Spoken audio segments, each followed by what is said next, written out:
하나님 아버지, 오늘도 우리가 하나님 앞에 예배하며 하나님의 말씀 듣기를 원합니다. 하나님께서 우리에게 부탁하시는 하나님의 뜻이 발견되어지는 귀한 시간이 되게 도와주시고, 우리의 연약함이 고침을 받고 하나님이 공급하시는 힘과 지혜로 새롭게 되어지며 마음에 결단이 있는 시간이 되게 하여 주옵소서. 주의 말씀을 듣고 기도할 때에 하나님의 말씀과 기도로 거룩하여지리라 하신 주의 말씀이 우리 모두에게 이루어지게 하여 주옵소서. 말씀을 전하는 자도 듣는 자도 한 성령으로 붙들림 받게 하여 주시옵소서. 믿음으로 헌금한 손길들 위에 복으로 역사하시며 응답하여 주시옵소서. 예수님의 이름으로 기도하였습니다. 아멘. 하나님의 말씀은 에스라서 4장 1절에서 6절까지 말씀을 함께 같이 합독하겠습니다. 에스라서 4장 1절에서 6절까지 말씀을 함께 같이 합독하겠습니다. 함께 읽습니다. 시작. 유다와 베냐민의 대적이 사로잡혔던 자의 자손이 이스라엘 하나님 여호와를 위하여 전을 건축한다 함을 듣고 수룹바벨과 족장들에게 나와 이르되 우리로 너희와 함께 건축하게 하라. 우리도 너희같이 너희 하나님을 구하노라. 아수르 왕 에살핫돈이 우리를 이리로 오게 한 날부터 우리가 하나님께 제사를 드리노라. 수룹바벨과 예수아와 기타 이스라엘 족장들이 이르되 우리 하나님의 전을 건축하는데 너희는 우리와 상관이 없느니라. 바사왕 고레스가 우리에게 명하신 대로 우리가 이스라엘 하나님 여호와를 위하여 홀로 건축하리라 하였더니 이로부터 그 땅 백성이 유다 백성의 손을 약하게 하여 그 건축을 방해하되 바사왕 고레스의 시대부터 바사왕 다리오가 즉위할 때까지 의사들에게 뇌물을 주어 그 경영을 저해하였으며 또 아하수에로가 즉위할 때에 저희가 그를 올려 유다와 예루살렘 거민을 고소하니라. 아멘. 하나님은 우리와 함께 하시는 하나님이십니다. 예배도 하나님과 함께 하는 일이고 우리의 기도도 하나님과 함께 하는 일이죠. 하나님과 함께 한다 할 때 주로 성경에서 많이 쓰는 말이 주의 낯을 뵙는다, 주의 얼굴을 뵙는다, 이런 말을 씁니다. 하나님이 우리와 함께 하실 때에 상관없이 막 앞서 나가시는 분이 아니라 마치 얼굴을 맞대고 교제하듯이 하나님께서 우리와 얼굴을 맞대시고 예배하기를 사모하시고 우리의 기도를 들으실 때에도 얼굴을 맞대고 들으시기를 사모하시는 분이 하나님이세요. 그래서 역대하 7장 14절에 보면 기도가 뭐냐? 하나님의 얼굴을 구하는 것이다, 이렇게 되어 있습니다. 하나님의 얼굴을 구하는 것. 오늘 저녁도 우리가 기도할 때에 하나님께서 나 모른다 하시는 것이 아니라 우리의 기도에 응답하시고 주의 얼굴을 뵙고 우리의 사정을 이해해 주시고 우리의 말에 동감하시고 대답하시는 하나님의 얼굴 뵙는 예배에 성공하는 기도의 시간이 되기를 예수님의 이름으로 축원합니다. 그렇게 하나님의 얼굴을 뵙고 하나님과 함께하기 위해서 성경은 필요한 것이 두 가지가 있다고 이야기를 하는데 그것은 화평함과 거룩함입니다. 자, 히브리서 12장 14절을 좀 보겠습니다. 히브리서 12장 14절입니다. 히브리서 12장 14절 함께 읽습니다. 시작. 모든 사람으로 더불어 화평함과 거룩함을 쫓으라. 이것이 없이는 아무도 주를 뵙지 못하리라. 그렇게 되어져 있죠. 모든 사람으로 더불어 화평함과 거룩함을 쫓으라. 이것이 없이는 주를 뵙지 못하리라. 우리가 오늘 저녁에 기도할 때 주를 뵙고 그의 얼굴을 구해야 하는데 화평함과 거룩함이 없이는 불가능하고 우리가 예배할 때마다 주의 얼굴을 구하고 사모하고 뵈야 되는데 화평함과 거룩함이 없이는 불가능하다 이 말이죠. 문제는 화평함과 거룩함이라고 하는 단어가 함께 존재하기 참 어려운 단어라는 데 문제가 있습니다. 화평함이라는 게 뭐죠? 둘 사이가 분리돼야 되는 거예요? 하나가 돼야 되는 거예요? 하나가 돼야 되는 거죠. 거룩함이라는 건 무슨 뜻이죠? 구별되어 있다는 얘기예요. 그러니까 하나 되는 것과 구별되는 것이 없이는 주를 뵙지 못하리라. 그럼 뭘 어떻게 하라는 건지.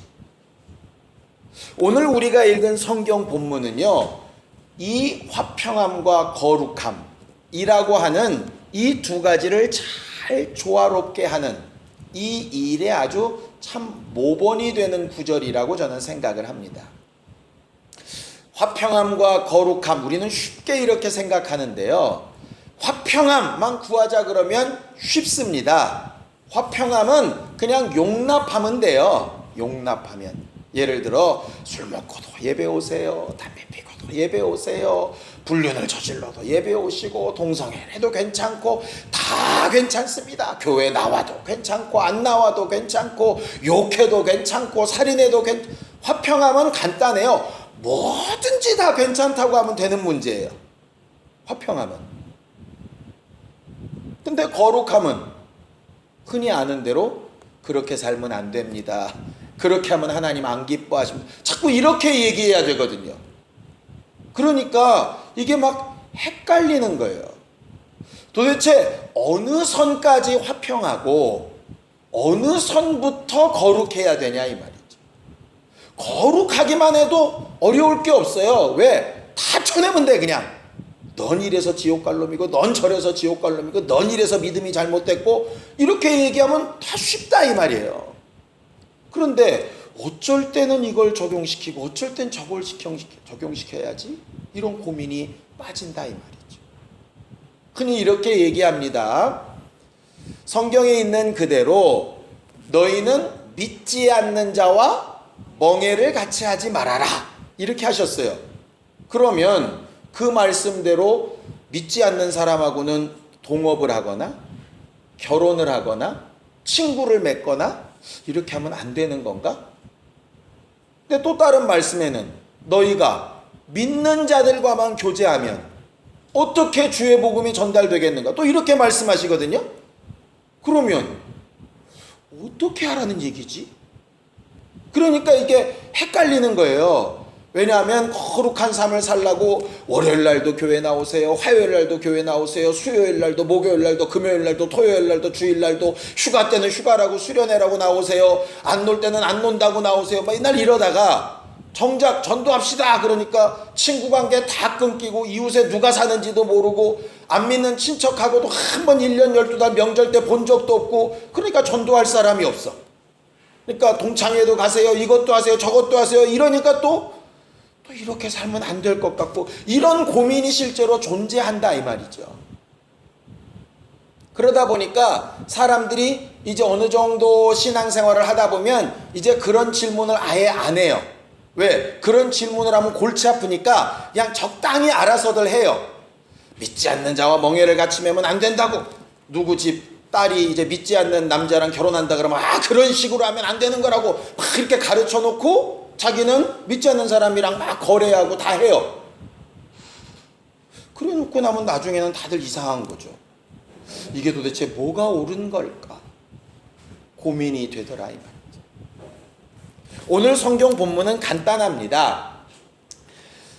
에스라는 제가 지난주에도 얘기했던 것처럼 바벨론으로 포로로 잡혀갔던 사람들이 돌아오는 얘기라고 말씀을 드렸잖아요. 그들이 이제 이스라엘 땅으로 돌아와서 예루살렘 성전을 다시 짓기로 마음을 먹었습니다. 거기 2절에 보면 수룹바벨이라고 하는 사람 이름이 나오는데 그 사람이 이제 바사왕 고레스가 파견한 총독이에요.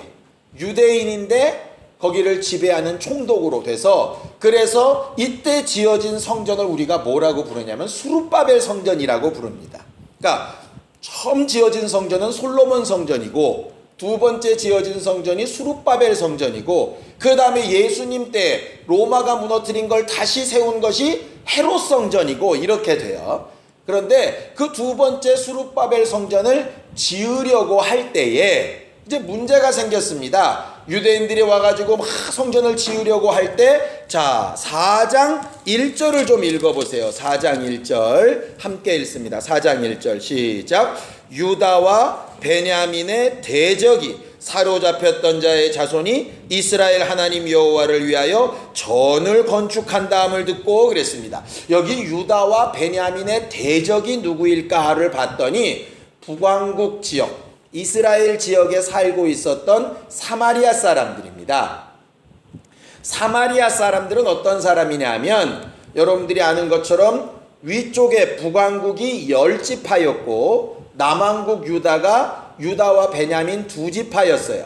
그런데 북왕국을 점령한 아수르는 어떤 정책을 썼냐 하면, 이스라엘 사람 절반을 외국으로 데려가고 외국인 절반을 그 나라에 데려와서 섞었다고요.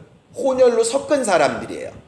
그러니까는 이스라엘 민족도 아니고 외국인도 아닌 이렇게 혼혈 족속이 바로 이제 사마리아 족속입니다. 그래서 우리가 열왕기 하 17장을 봤을 때 혹시 기억나시는지 모르겠는데, 그들은 뭘 했냐면 여호와도 섬기고 이방신도 섬기고 그랬어요. 그래서 그리심산이라고 하는 곳과 베델이라고 하는 곳에 성전을 지어놓고 하나님도 섬깁니다. 그리고 바알도 섬기고 아세라도 섬기고, 그냥 존재하는 신이란 신은 다 섬겨요. 많이 섬기면 좋다고 생각해서 그렇게 아주 다종교로 있었던 사람들이 사마리아 사람들이에요. 그런데 이제 남왕국 유다 사람들은 바벨론으로 다 포로로 잡혀갔다가 다시 이들이 돌아와서 예루살렘 성전을 다시 만들기를 이제 시작하는 것이죠. 그랬더니 그동안은 위에서 막 그렇게 혼혈 족속으로 혼합된 민족으로 알던 사마리아 사람들이 예루살렘에 와서 이 성전을 짓는 유대인들에게 부탁을 하는 겁니다. 자, 2절 보겠습니다. 2절 함께 읽습니다. 시작. 수룹바벨과 족장들에게 나와 이르되 우리로 너희와 함께 건축하게 하라. 우리도 너희같이 너희 하나님을 구하노라. 아수르 왕 에살핫돈이 우리를 이리로 오게 한 날부터 우리가 하나님께 제사를 드리노라 그랬어요. 야, 너희가 하나님을 위해서 성전을 만든다며, 그 성전 우리도 함께 만들자. 우리도 원래 외국에 있을 때는 하나님을 몰랐는데 아수르 왕이 우리를 이쪽에서 이주시켜가지고 혼혈되게 한 뒤부터는 우리도 니네 하나님한테 계속 예배 잘 드리고 있었어. 그러니까 우리도 함께 하자고, 이렇게 얘기를 한 것이라 이 말이죠. 그들의 말을 들으면 하나님을 우리 하나님이라고 부르고 있지 않고 너희 하나님 이러는 거 보니까 하나님에 대한 믿음은 없는 사람이었어요. 그러니까 소위 이방인 취급한다 이 말이에요. 그런데 수룹바벨과 유대인들이 뭐라고 얘기를 하느냐 하면 3절을 보십시오. 3절 시작. 수룹바벨과 예수아와 기타 이스라엘 족장들이 이르되 우리 하나님의 전을 건축하는데 너희는 우리와 상관이 없느니라. 바사왕 고레스가 우리에게 명하신 대로 우리가 이스라엘 하나님 여호와를 위하여 홀로 건축하리라 그랬어요. 야, 니들이 뭐라고 우리랑 같이 성전을 건축하냐? 그건 우리들이 혼자 건축하는 거야. 니들 같은 사람 필요 없어. 이렇게 얘기한 것이라 이 말이죠. 그랬더니 그 말을 들은 사람들이 기분이 좋았겠어요? 나빴겠어요? 당연히 나쁘죠. 당연히 나쁘니까 바벨론에서 이렇게 파견되어 있는 관리들한테 투서를 계속 넣는 거예요. 쟤들이 지금 하나님만 섬기는 게 아니라 지들끼리 모여서 나라를 독립시키려 한다. 바벨론에게 대적을 하려고 한다. 막 이런 투서를 넣다 보니까 그것이 바벨론까지 가게 되고 앞으로 한 16년 정도 성전을 못 짓게 돼요. 고레스가 지으라고 보냈는데 문제가 발생을 하고 자꾸 여론이 안 좋으니까 못 짓게 돼가지고 16년을 끈다 이 말이죠. 사건은 이렇게 됩니다. 그런데 제가 지금까지 찾아본 거의 대부분의 설교문이나 거의 대부분의 주석책은 뭐라고 되어 있느냐, 남왕국 유다 이 스룹바벨과 이 사람들은 너무 잘했다. 왜냐? 믿지 않는 자와 멍에를 같이 하면 안 된다. 이렇게 이제 설교를 하는 것이죠. 저는 정말 오늘 저녁에 오해 없이 잘 들으시기를 바라요. 그리고 어떤 사람은 이렇게도 얘기합니다. 그들이 혹 실수했을지 모르지만 결과를 보면 그 사마리아 사람들이 끝까지 겸손하게 성전을 지으려는 게 아니라 결국은 방해했을 뿐 아니냐. 그러니까 이것이 옳다. 뭐 이렇게 해석하는 사람도 봤습니다. 우리가 예수님 시대 때에 사마리아 우물가에서 사마리아 여자가 예수님께 했던 말을 좀 기억해 보세요. 예수께서 야, 물 좀 달라 그랬더니 그 여자가 뭐라고 얘기하냐면 당신은 유대인으로서 어떻게 사마리아 사람한테 물을 달라 그럽니까? 이 얘기는 뭐냐면 유대인은 사마리아 사람하고 말도 안 하는 거예요. 사람 취급도 안 하는 거예요. 왜? 성전 짓는 걸 방해한 나쁜 놈들이에요. 소위 적그리스도예요. 사단적이에요. 이렇게 이제 본 것이라 이 말이죠. 그러니 그들은 전도할 필요도 없고 구원 못 받아 이렇게 이제 생각하는 것이 사마리아인에 대한 생각이었어요. 그 원형이 되는 것이 바로 이 사건입니다. 많은 사람들이 오해하는 것은요, 솔로몬이 성전을 지을 때 북왕국 이스라엘 사람들이 성전 짓기 싫어서 도망가서 두 왕국으로 갈라졌다 그랬는데 그거는 성경을 완전히 잘못 읽으신 겁니다. 그때는 12지파가 다 합쳐서 예루살렘 성전을 잘 지어놓고 솔로몬이 범죄를 하거든요. 그래서 하나님께서 북왕국과 남왕국을 갈라지게 하신 것이지 위에 사람들이 성전 짓기 싫어서 도망간 거 아니에요. 성전을 못 짓게 하는 방해하는 사건은 지금 이 사건이라고요. 그 한참 뒤에 바벨론 포로 70년 후 돌아온 사건이기 때문에 우리가 솔로몬 성전 때 사건으로 착각을 하면 안 돼요. 자, 이 내용을 이렇게 보다 보면 저는 그런 해석에 좀 문제가 있다고 생각이 들어요. 왜냐? 그렇게 믿지 않는 자와 멍에를 같이 하면 안 된다면, 믿지 않는 자들의 도움을 받으면 안 된다면, 그럼 바사왕 고레스 때에 그들이 바사에서 나올 때 뭘 갖고 나왔죠? 바사 사람들이 물질을 다 줘서 이방인의 물질을 가지고 나왔어요. 자기들의 물질이 아니라 이방인들의 물질을 가지고 썼다고. 그거는 하나님이 그렇게 주신 것이지. 좋습니다. 그건 뭐 하나님이 주신 것이니까 괜찮다고 칩시다. 그럼 여기서 문제가 생겨요. 자, 성경을 좀 보세요. 3장 7절을 좀 보겠습니다. 에스라서 3장 7절입니다. 함께 읽습니다. 에스라서 3장 7절 시작. 이에 석수와 목수에게 돈을 주고 또 시돈 사람과 두로 사람에게 먹을 것과 마실 것과 기름을 주고 바사왕 고레스의 조서대로 백향목을 레바논에서 요빠 해변까지 수운하게 하였더라 이랬어요. 두로와 시돈은 이방인입니다. 저 북쪽 지방에 있는 이방인들이에요. 이때는 탈출할 때도 아니고 돌아와서 성전을 짓겠다고 하니까 두로와 시돈 사람들 이방인들한테 돈 주고 먹을 것 주고 기름 주고 그리고 나서 그들에게 백향목을 베어다가 예루살렘까지 물에 띄워서 이렇게 운반까지 부탁을 했어요. 그러면 앞뒷말이 안 맞잖아요. 사마리아 사람들의 도움을 받는 것은 믿지 않는 자와 멍에를 같이 하는 거다. 그렇다면 이것도 받으면 안 되지. 그러니까는 그걸 거기다 갖다 대기 시작하면 우리들의 신앙생활은 앞으로 굉장히 힘들어져요. 왜냐하면 이 예배당 건물을 계약할 때도 우리 월세가 하나님 앞에 드려진 귀한 헌금이 계속 쓰여지는데 누구한테 가느냐? 4층의 주인 되시는 분은 불교 신자시거든요. 그러면 안 되는 거잖아 이게.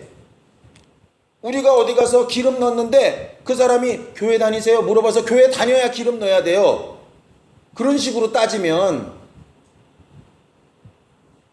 그러니까는 굉장히 쉽게 우리는 성경을 해석하는데 엄격하게 얘기를 하면 왜냐하면 그 성경을 해석을 그렇게 하고 나서 그 성경대로 살려고 해야 되는데 살려고 하면 이게 문제가 심각해지는 거예요. 그렇게 해석을 하게 되면 거룩은 맞는데 화평이 말이 안 되는 거죠. 그래놓고 가만히 봤더니 이렇더라 이 말이에요. 자, 이스라엘 백성들이 사마리아 사람들, 유다 사람들이 사마리아 사람들의 도움을 거절했더니 그들이 막 방해를 했다. 그들이 방해한 결과를 보니까 함께 안 한 게 잘한 거다. 이렇게 지금 해석을 하는데 그 끝을 거기다 두지 말고 어디다 두냐면 예수님께 둬보자고요. 예수님께.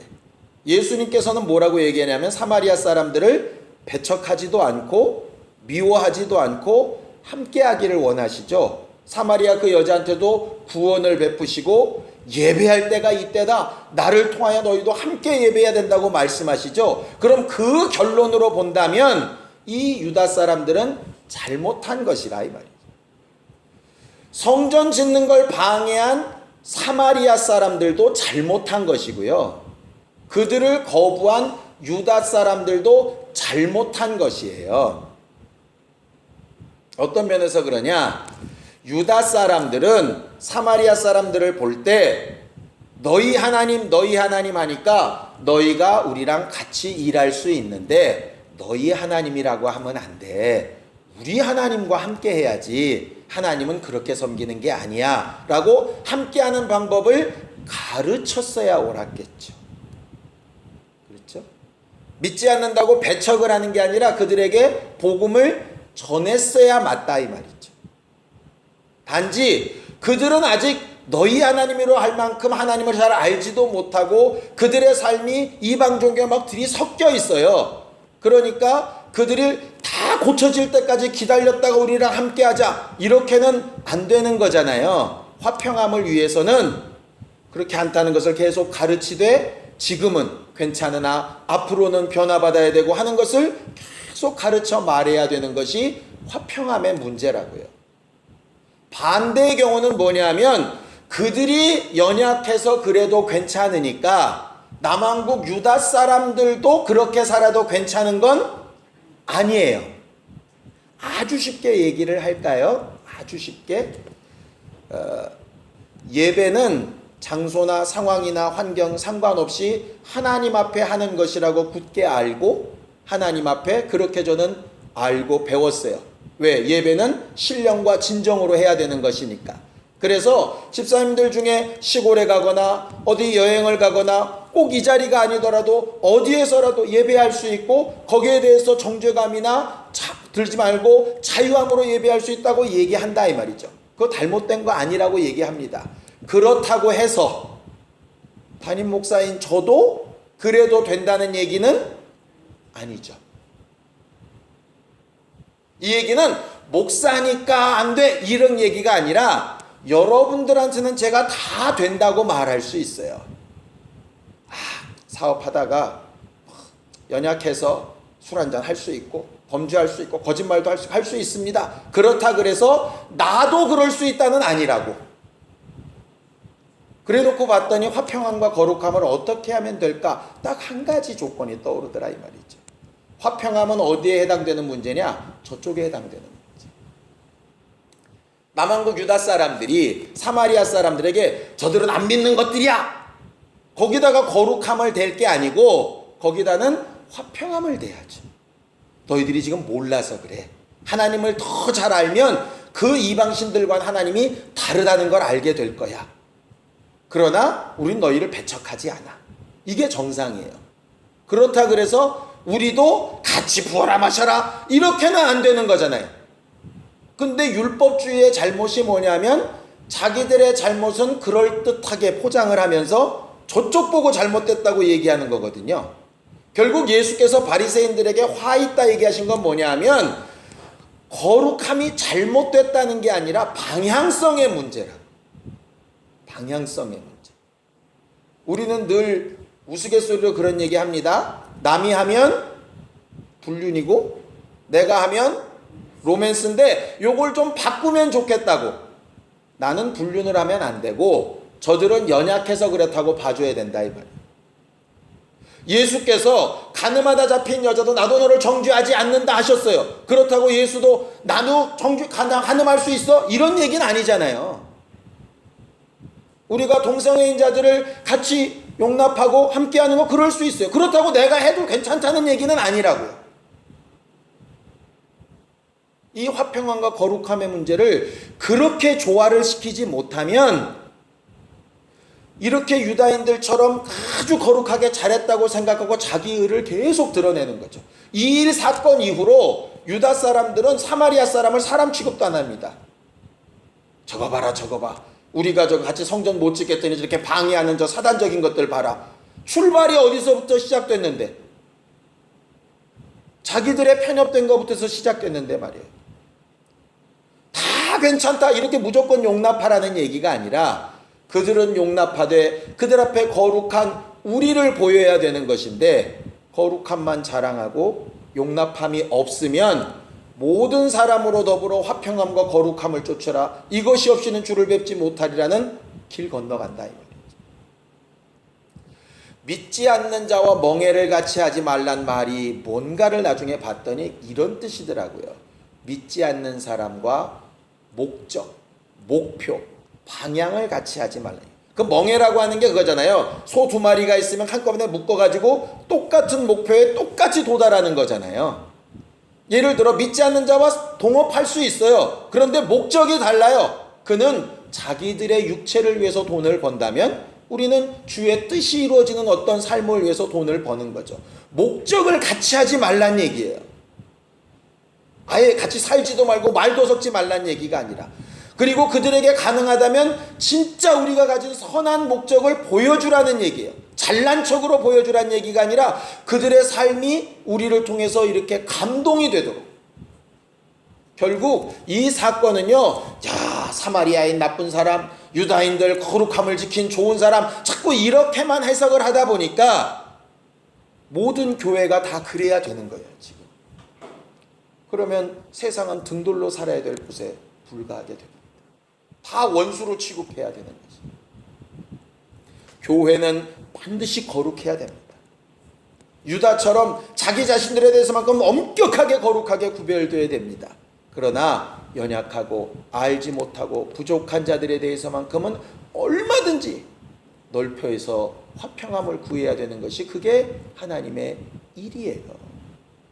그러니 우리들이 정말 하나님의 말씀을 내게 적용하기를 좀 기뻐하고, 용서나 용납은 저들에게 좀 적용하기를 기뻐하는 그런 지혜가 있게 되기를 예수님의 이름으로 축원합니다. 혹시 우리가 앞으로 어떤 결정, 어떤 선택, 어떤 계획 가운데 무슨 일을 하려고 할 때 이 두 가지 문제가 걸린다면 그 부분을 가지고 여러분들이 선택할 수 있었으면 좋겠어요. 거룩함은 저들에게 요구해야 될 조건이 아니라 내게 요구해야 될 조건이에요. 예수께서 믿지 않던 우리, 연약한 우리, 마귀의 종되었던 우리에게 거룩함을 요구하신 게 아니라 본인이 자기의 삶을 죽기까지 순종함으로 거룩하게 구별을 해 놓으시고 그의 제자들에게 나를 좀 본받으라고 부탁하셨던 것과 똑같이 할 수 있다면 우리는 이 거룩함과 화평함의 문제를 잘 조화롭게 이끌 수 있는 사람이 될 거예요. 그들이 변화되고 정말 화평함 이후의 거룩함까지 가는 길이 쉽지도 않을 것이고 꽤 오래 걸리는 일일 수도 있을 겁니다. 그러나 하나님이 하실 일로 보고 거기에 맡기고 인내하고 응답을 구하는 것이 우리들의 일이겠죠. 전도하는 일에 시간과 기간을 오래 두듯이 믿지 않는 자들이나 믿음이 연약한 자들이 변화되어져 가고 하나님의 뜻에 합쳐져 가는 일에 내가 좀 더 확실하게 거룩하게 그들에게 모범이 되어진다면 그들은 정말 하나님 앞에 그렇게 이끌려 나올 수 있다라고 하는 것이 성경이 우리에게 가르치시는 바예요. 함부로 판단하고 이야기하기보다 하나님으로부터 오는 지혜와 영감으로 살 수 있는 우리 모두가 되기를 예수님의 이름으로 축원합니다.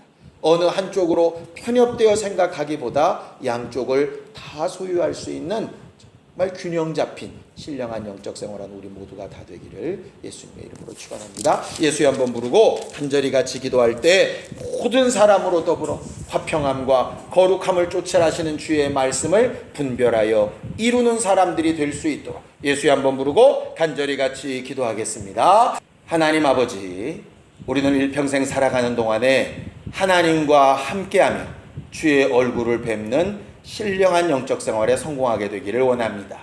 모든 사람으로 더불어 화평함과 거룩함을 쫓는 신령한 지혜가 있게 하여 주셔서 때때에 어떤 것을 쫓아 행해야 되는지 잘 분별하는 성령 충만한 사람들이 되게 하여 주시옵시고, 많은 연약한 자들을 돕고 후원하며 품고 온전케 하되 우리 자신은 주의 말씀 앞에 거룩하게 훈련시켜 나가는 진실한 사람들이 되게 하여 주시옵소서.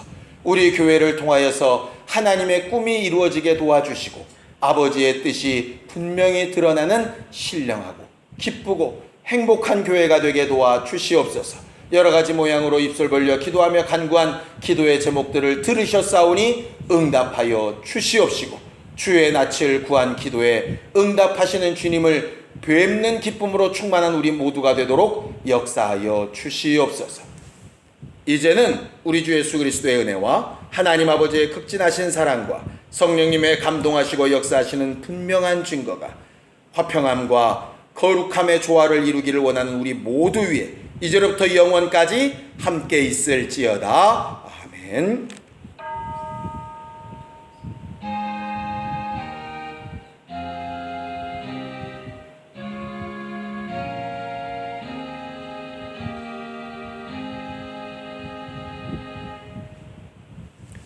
우리 기도 들으신 하나님 앞에 감사하는 박수 끝내겠습니다. 수고하셨습니다. 감사합니다.